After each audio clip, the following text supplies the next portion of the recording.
Vocês? Um bom dia também para a igreja virtual.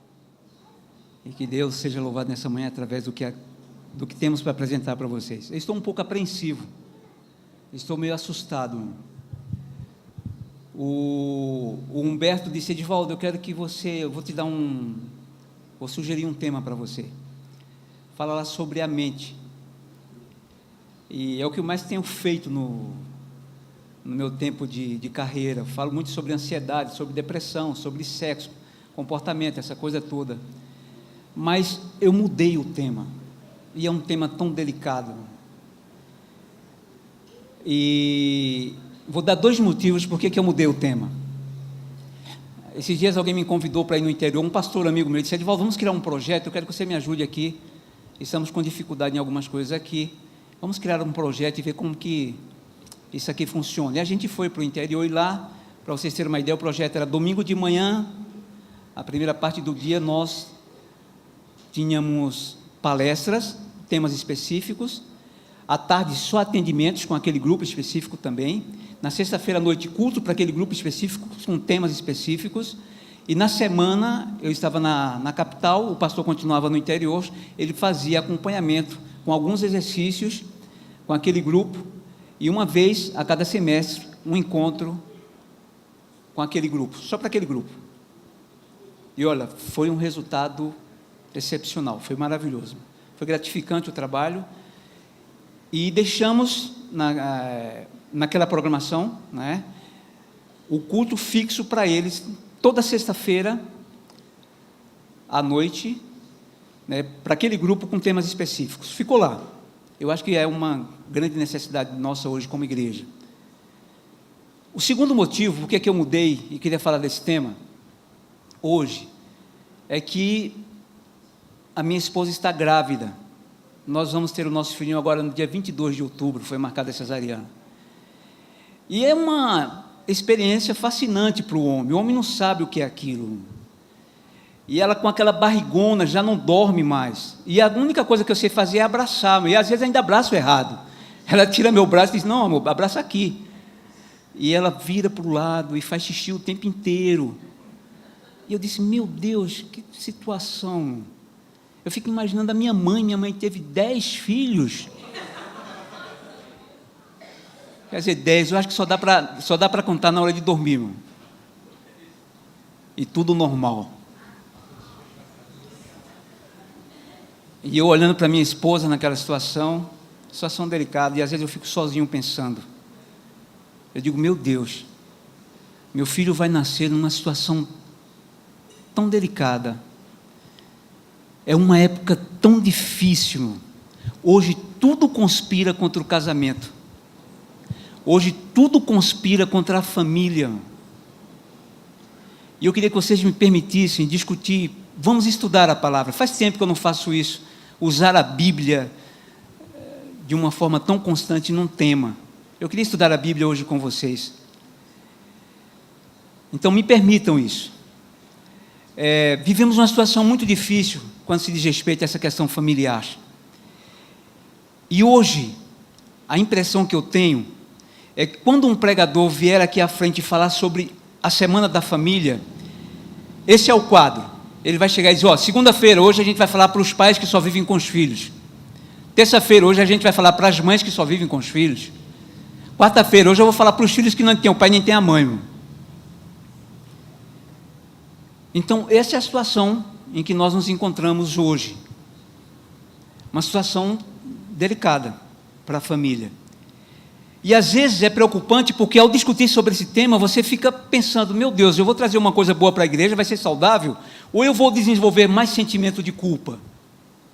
Porque o quadro modificou, não é aquilo mais que Deus pretendia para essa realidade. Totalmente diferente. A instituição igreja, que é uma instituição divina, não consegue manter, mas essa instituição divina que é o casamento. E é uma situação delicada. E não me interprete isso como uma crítica. Havia suas necessidades também, mas a igreja ficou muito tempo em cima do Apocalipse e da alimentação. E nós esquecemos da família, que é preponderante, que é determinante. Mas Deus é o Deus da segunda chance. Eu acredito nisso. Ele é o Deus da renovação, Ele é o Deus da misericórdia. E hoje nós vivemos uma inversão de valores tão grande. Outro dia eu ouvi uma pessoa falando que você não se assuste qualquer dia você passar na rua e ver um poste fazendo xixi num cachorro. As coisas estão mudando, e muito rápido diante da gente. Isso cai na nossa cabeça como uma coisa normal. E eu queria falar para vocês, nesta manhã, esse tema, e eu acho que tudo começou aqui. Eu me perguntei muitas vezes, quando eu entrei na igreja, meu Deus, o que passou pela cabeça de um criador em criar o casamento? Eu me perguntei muitas vezes, eu digo, mas o que tem a ver havia já o conflito, uma guerra espiritual, o Satanás estava dentro do Éden, e Deus de repente cria dois seres opostos, naturezas diferentes, naturezas psicológicas, e ele cria o casamento. O Satanás estava ali dentro do Éden, ele estava observando tudo aquilo, ele observava Deus e os anjos ali presentes naquele casamento, e eu ficava me perguntando, mas por que criar o casamento? Diante de um conflito, diante de uma guerra que já estava ali avançando, por que a ideia do casamento? E olha, isso batia na minha cabeça como uma bomba, e eu não conseguia entender aquilo, e eu orava por aquilo. E uma noite, na madrugada, eu acordei, tendo essa ideia. Deus criou o casamento para reivindicar o seu caráter. E isso me impressiona. E agora eu entendo por que o inimigo, desde o início até os nossos dias, tenta destruir essa instituição. Eu acho que tudo é aqui que começa. Olha só, Apocalipse 12. São versos bastante conhecidos de vocês. Vamos estudar a palavra hoje. No outro dia eu venho e falo sobre... Eu lembro que a primeira vez que eu vim aqui eu falei sobre reestruturação cognitiva, e hoje eu ia falar sobre distorção cognitiva. Prometo trazer esse tema para nós discutirmos uma outra oportunidade, mas eu não sei quando vocês vão me convidar, então eu queria deixar esse tema com base nesses dois motivos aqui hoje para vocês. Verso 7, olha só, bastante conhecido de vocês esses versos. Apocalipse, né? Tem afinidade com adventistas. Houve peleja no céu, Miguel e seus anjos pelejaram contra o dragão, também pelejaram o dragão e seus anjos. Todavia não prevaleceram, nem mais se achou no céu o lugar deles. E foi expulso o grande dragão, a antiga serpente, que se chama Diabo e Satanás, o sedutor de todo o mundo. Sim, foi atirado para a terra, e com ele os seus anjos. Então ouvi grande voz do céu proclamando: agora vê a salvação, o poder, o reino do nosso Deus e a autoridade do seu Cristo, pois foi expulso o acusador de nossos irmãos, o mesmo que os acusa de dia e de noite diante do nosso Deus. Eles, pois, o venceram por causa do sangue do Cordeiro e por causa da palavra, do testemunho que deram, e mesmo em face da morte não amaram a própria vida. Por isso festejai, ó céus, e vós os que neles habitais. Ai da terra e do mar, pois o diabo desceu até vós, cheio de grande cólera, sabendo que pouco tempo lhe resta. Olha, Deus tinha um problema. Deus estava com um problema. A irmã White, no Desejado de Todas as Nações, no capítulo Está Consumado, vou pegar minha cola aqui, ela fala assim, que o universo não via claramente a natureza de sua rebelião. O universo não estava entendendo muito bem o que estava acontecendo, eles estavam em dúvida.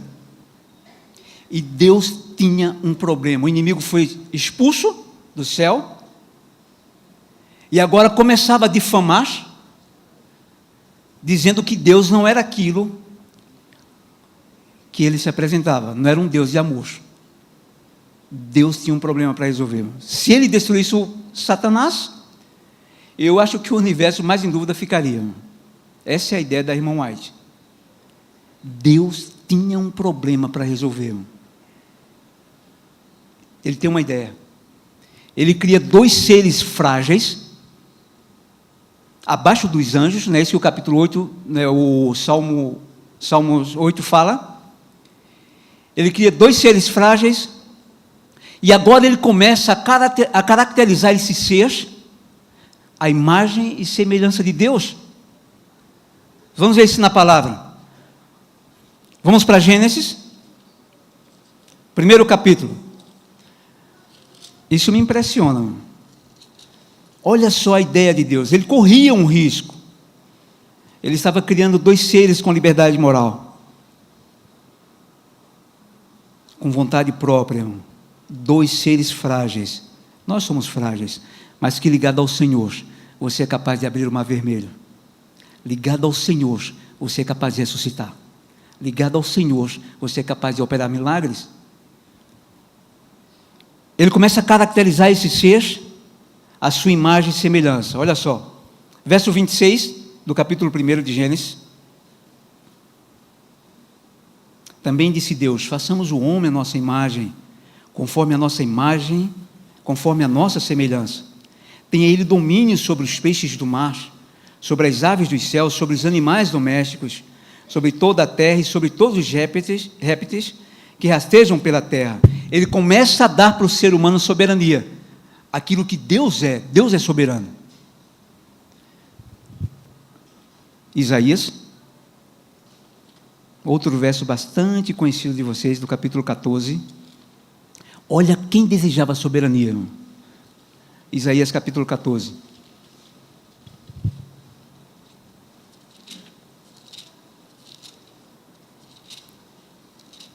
Verso 13, olha quem desejava soberania. Tu dizias no teu coração: eu subirei ao céu, acima das estrelas de Deus exaltarei o meu trono, e no monte da congregação me assentarei nas extremidades do norte. Subirei acima das mais altas nuvens e serei semelhante ao Altíssimo. Deus começa a caracterizar aqueles seres frágeis, com vontade própria, a imagem e semelhança dele, dando soberania. Olha que interessante. O casamento, eu acredito que é a experiência humana que mais pede ajuda à igreja hoje. E é o casamento, essa experiência humana, onde nós temos a oportunidade de mais manifestar a imagem e semelhança de Deus. Olha que interessante. Na minha relação vertical,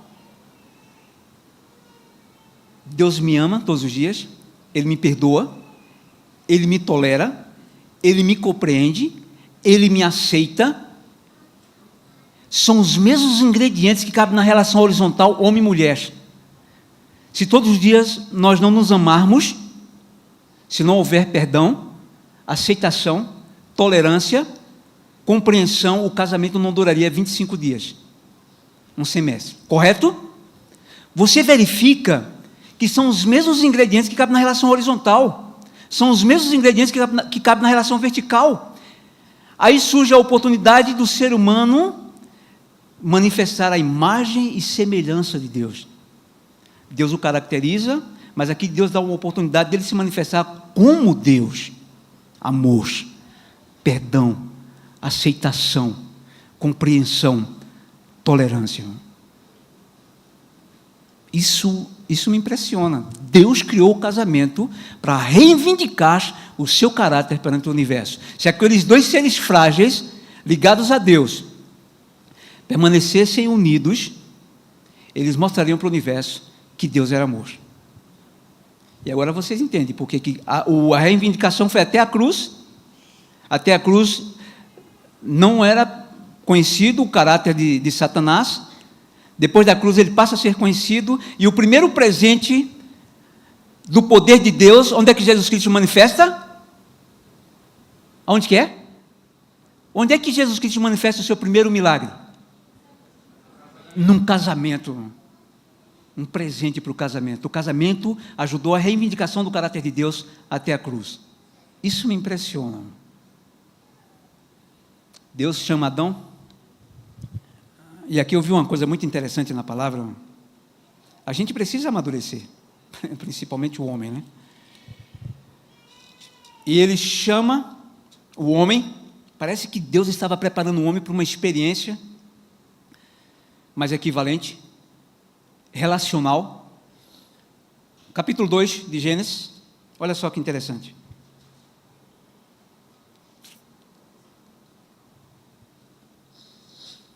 Verso 15 do capítulo 2 de Gênesis, Deus fala, a palavra fala o seguinte: tomou, pois, o Senhor Deus ao homem e o colocou no jardim do Éden para o cultivar e o guardar. Olha só, Deus pega o homem e agora o coloca para se relacionar com a natureza. Eu vou falar uma coisa para vocês, uma observação.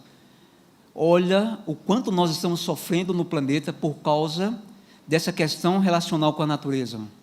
Os tsunamis, as secas, São Paulo já está nos não sei quantos dias sem chuva, a cantareira secando, as pessoas já estão sem água, simplesmente devido a essa questão do ser humano com a natureza. Deus pega Adão, ele coloca no meio da natureza e diz: eu quero ver como é que esse ser humano vai tratar a natureza. Eu imagino que ele tratou muito bem a natureza. Ele sabia que se ele tratasse bem a natureza o devolvia em coisas saudáveis para ele.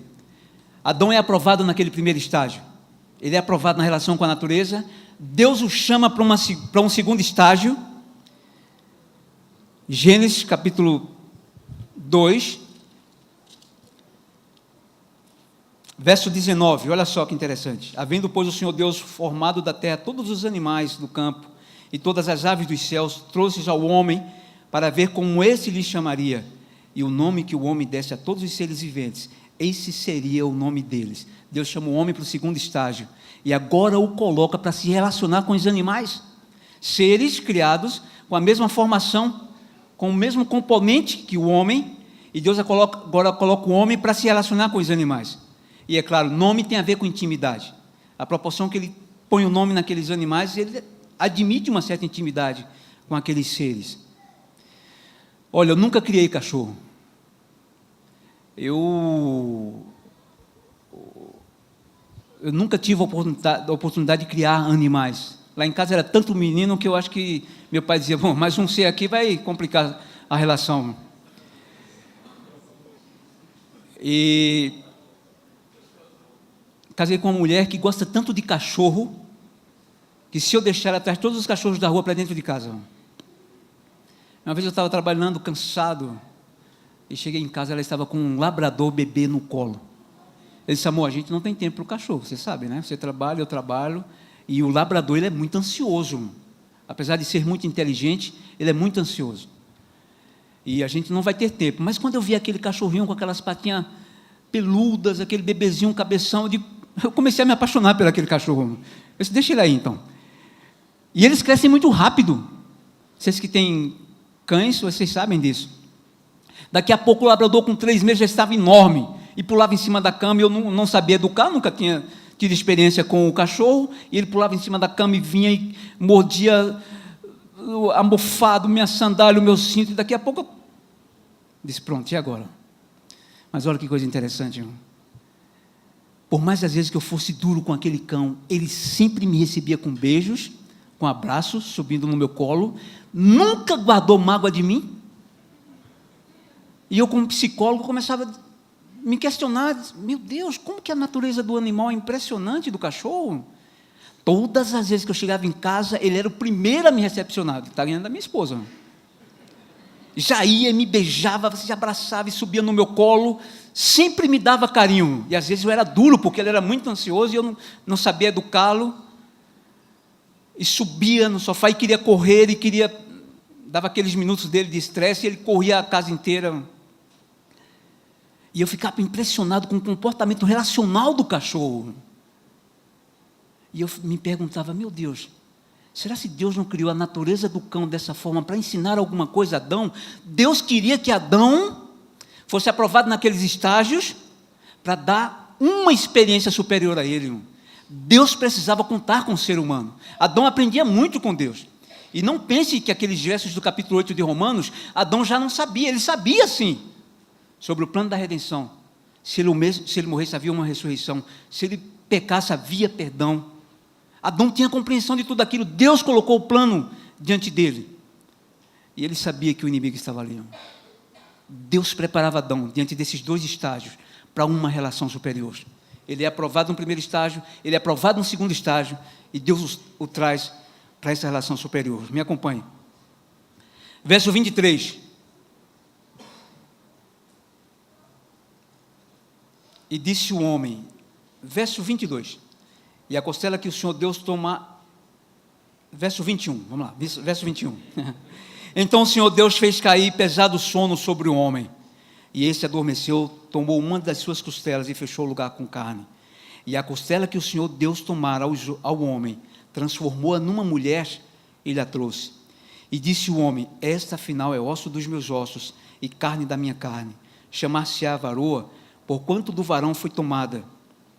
Por isso deixou o homem pai e mãe e se une à sua mulher, tornando-se os dois uma só carne. Ora, um e outro, o homem e sua mulher, estavam nus e não se envergonhavam. Olha só que interessante. Deus faz aquele casamento dentro do Éden. Lúcifer estava dentro do Éden.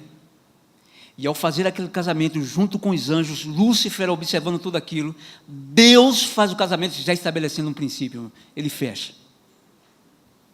Ambos se tornam uma só carne. Não há separação. Adão, você já te passei todo o plano. Você sabe qual é a minha intenção com o casamento. Está nas suas mãos. Você tem liberdade moral. Você tem vontade própria. Vou fazer o casamento. Preciso contar com vocês dois. Vocês não podem se separar. Ambos se tornam uma só carne. Ele faz o casamento e já fecha o princípio, já estabelece o princípio. Eu sei, queridos, que a gente aqui ia discutir muitas coisas. Não? Hoje a nossa capacidade de perdão e de amar, perdemos nessa caminhada aí. E a gente poderia discutir muitas coisas sobre isso.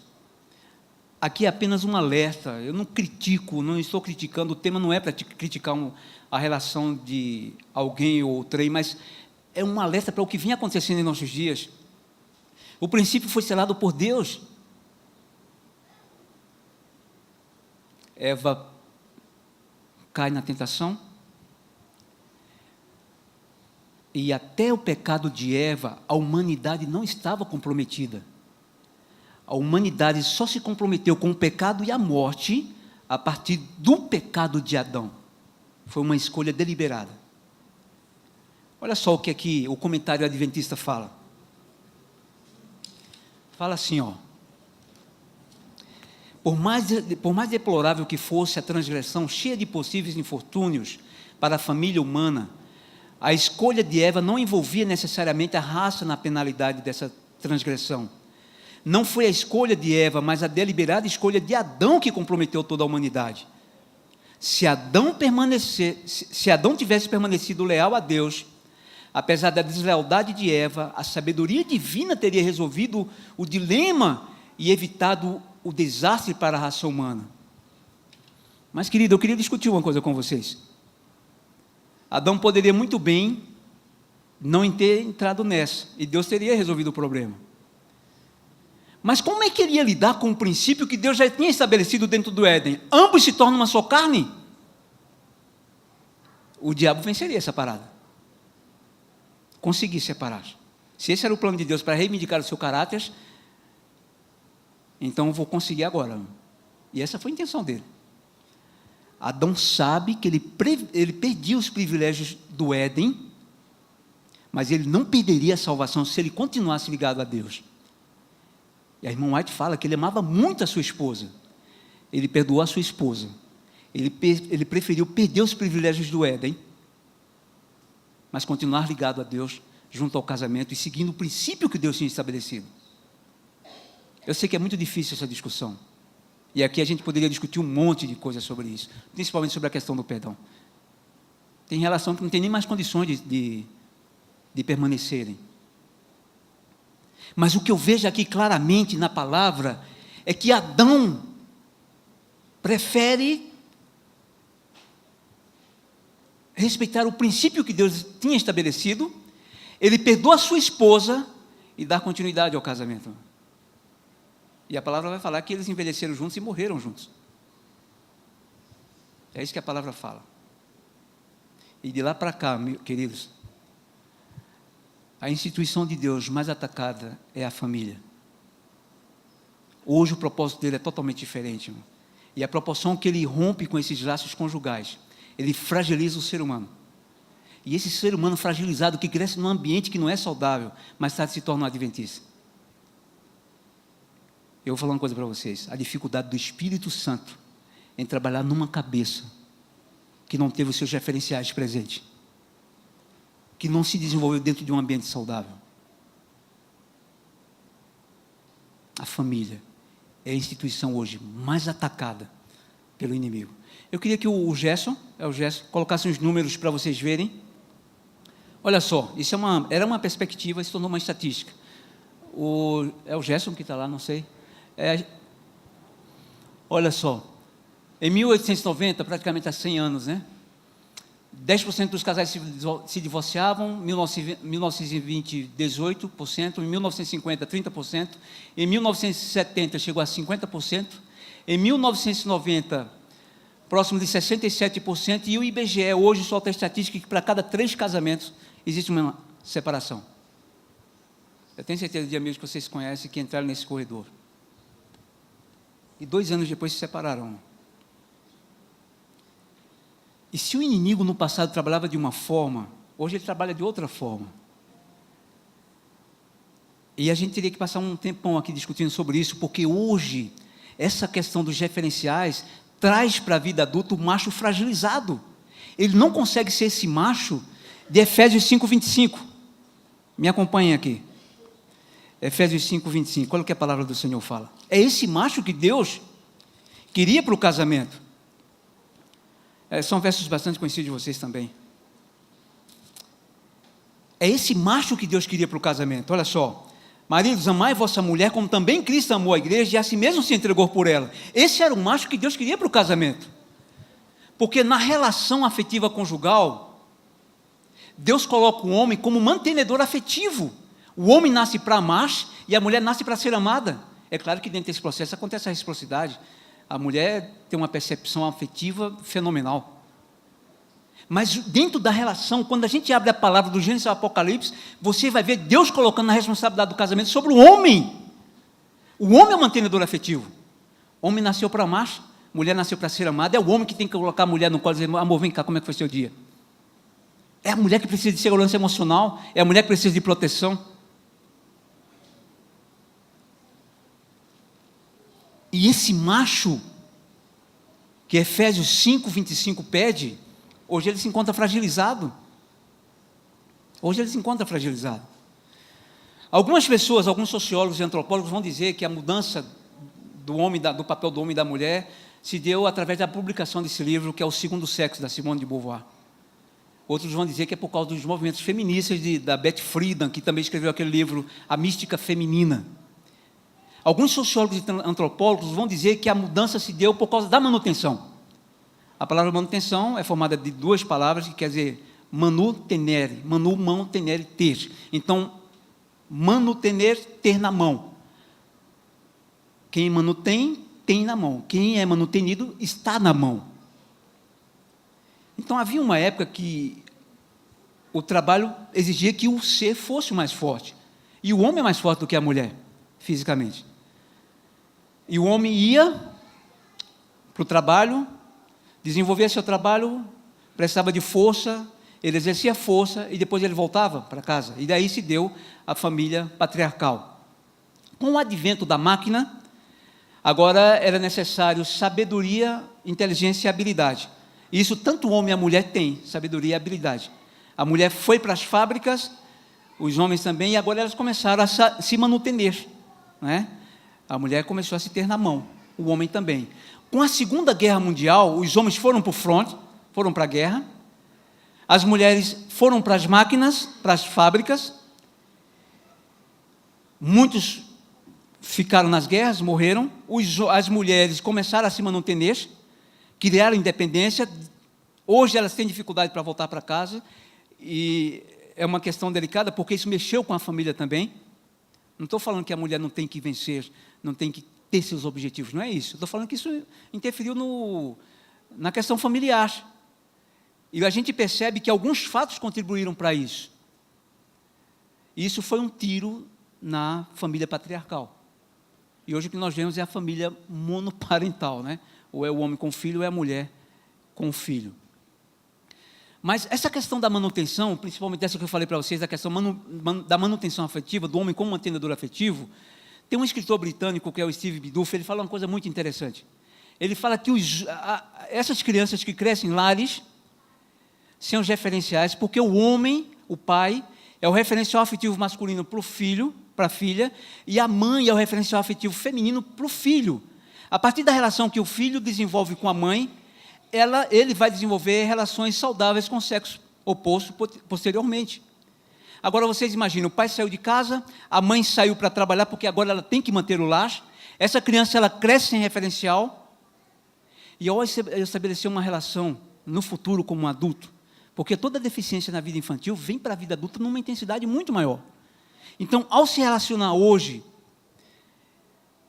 e querer casar, e estabelecer uma relação afetiva conjugal com o sexo oposto, esse indivíduo que não tem referencial, o que é que acontece com ele? Ele vai para um casamento à procura de quem? De uma mãe.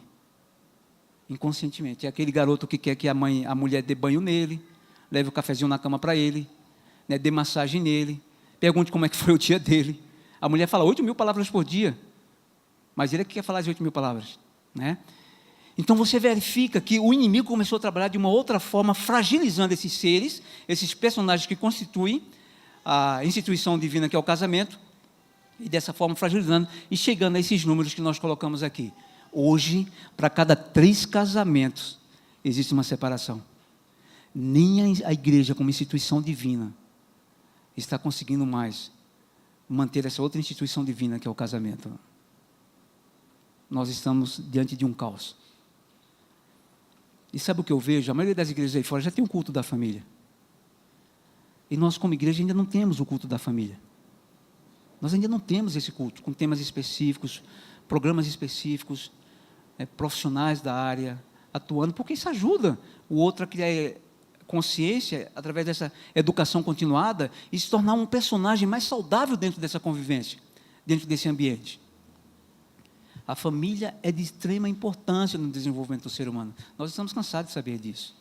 Se você pegar um ser humano e isolá-lo totalmente do convívio social, ele vai crescer um monstro, sem saber pensar, sem saber falar. O desenvolvimento saudável do ser humano depende da família, dessa instituição família. E a família, essa agência socializadora, é responsável em fazer desse indivíduo um ser saudável para manter relações com o outro. Você vai ver que você não é você o tempo inteiro em você. O nome que você tem foi alguém que te deu. As informações que hoje você tem, adquiriu, você aprendeu com outros. Então, nós somos frutos de relações. Nós nascemos para as relações. Deus é o Deus da relação. E a família nuclear, que é o homem, a mulher e sua prole, os seus filhos, foi Deus que criou. E eu vou falar uma coisa para vocês. Existe um grupo no mundo tentando desconstruir a heteronormatividade. Desconstruir a família nuclear. O homem, a mulher e seus filhos. Deus criou a família. Foi Deus que criou a família. Esses dois seres que são opostos, mas se completam, o macho e a fêmea, eles constituem a família. E esse era o plano de Deus. O George Gilder, e aqui eu queria terminar, ele é um sociólogo francês, e ele pesquisou mais de 2.000 culturas. Ele só descobriu 55 culturas que eram unissexuais, não tinham o papel definido do homem e da mulher. Ele percebeu nessa pesquisa que logo em seguida essas culturas sumiram, desapareceram.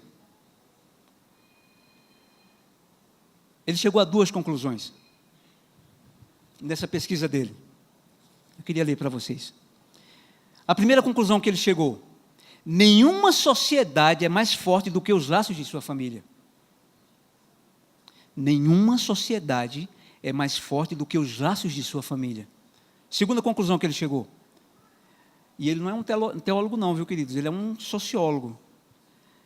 A segunda conclusão: a fortaleza das suas famílias depende das relações heterossexuais. Toda a história da raça humana está sustentada num homem, numa mulher e sua prole. Toda a história da raça humana está sustentada num homem, numa mulher e sua prole. Estão tentando desarranjar isso aí. E a gente vai ver qual é o resultado de tudo isso.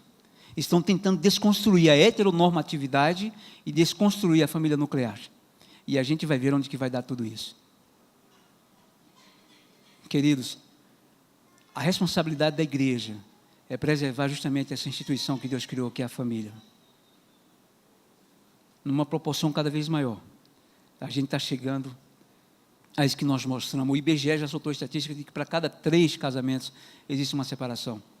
Em cidades como Limeira, no interior de São Paulo, e na Califórnia, para vocês terem uma ideia, para cada 2 casamentos, isso em registro de cartório civil, já existe uma separação. Olha que absurdo nós chegamos. Nós não conseguimos mais se manter como família. Eu trago esse alerta para vocês.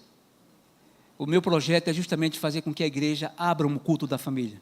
Conseguimos isso em Porto Alegre. Eles estão fazendo um culto de 15 em 15 dias. Lá em Ribeirão, todas as sextas-feiras à noite. E eu acho que é necessário. É uma forma da gente se conscientizar e, através dessa educação continuada, fazer com que esses personagens que façam parte da família criem um ambiente saudável, para que essas crianças cresçam e mais tarde se tornem adventistas com a cabeça saudável, sabendo identificar qual é a vontade de Deus. Que Deus abençoe a cada um de vocês e que tenhamos a consciência de que a maior necessidade da igreja hoje é essa, a preservação da família. Que Deus abençoe. Amém.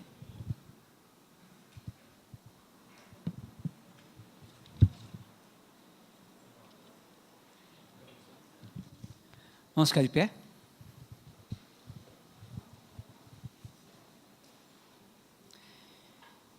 Maravilhoso Deus,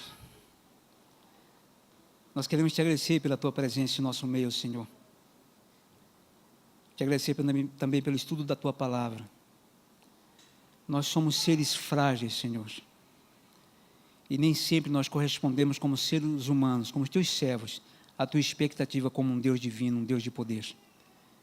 Mas se nós estamos aqui é porque confiamos na tua palavra e nas promessas que ela tem, de podermos, por meio da manifestação do teu Espírito, nos ajustarmos à tua vontade e seguirmos na direção da eternidade. Obrigado pelo louvor. Obrigado, ó Deus, pela manifestação do teu Espírito. Ajusta-nos, ó Pai, à tua vontade. Não sei quais os problemas e as dificuldades que permeiam essa igreja, mas o Senhor, como Deus Todo-Poderoso, sabe qual é a necessidade de todos. Portanto, se manifesta com o teu Espírito Santo e venha suprir todas as nossas necessidades como teus servos. Abençoa o grupo oficial dessa igreja. Abençoa o pastor dessa igreja. Abençoa as famílias dessa igreja. E nos preserva, nos guarda, para que um dia possamos passar desse momento para a própria eternidade e estarmos na tua companhia. Obrigado por tudo. Te agradecemos e te pedimos, em nome de Jesus. Amém.